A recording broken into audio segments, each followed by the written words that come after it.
Mana biz Quraqboy avli G'afuriy rayoni Temirbek ağaylarga keldik hali tog'a. Yarmonchi do'st Temirbek ağay. Mana Raylapalarda kelgan.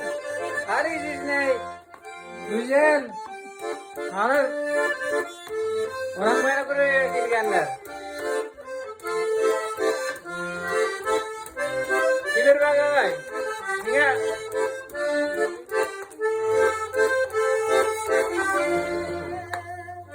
Bir o'tinish var.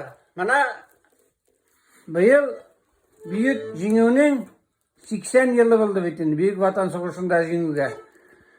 Bizning ota-bobolarimiz Qunaqboydan da ko'p kishilar g'amida ana bitinde Aylapalarında atisi, shuna Qunaqboydan Zakariya ibit.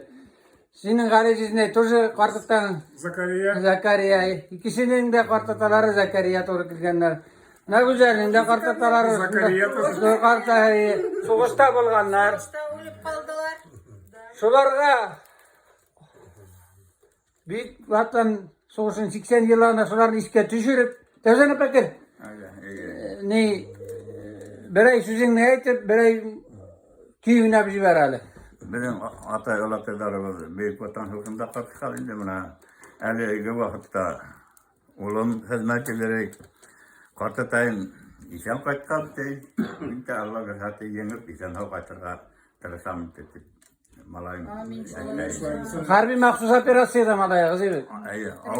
Avlumuzdan 11 yigit hizmetçi Donetsk'de, Lugansk'da iteler işen yenip kaçırga nasip etsin ballarga.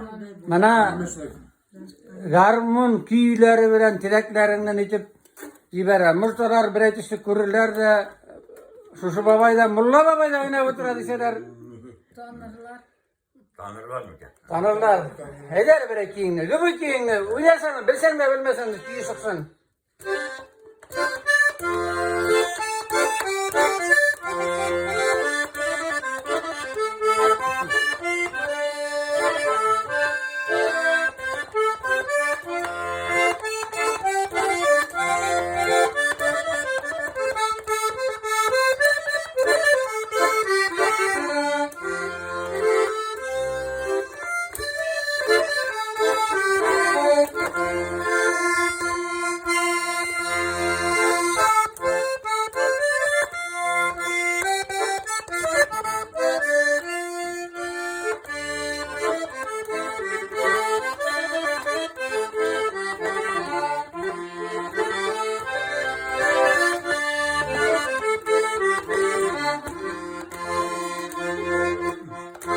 Şu yerde yer Rab işen oynayıp kaçırgasın ballarımı. Amin, rahmet. Telefonu yakın tikler kavşanıp da gittim. Hoşuma.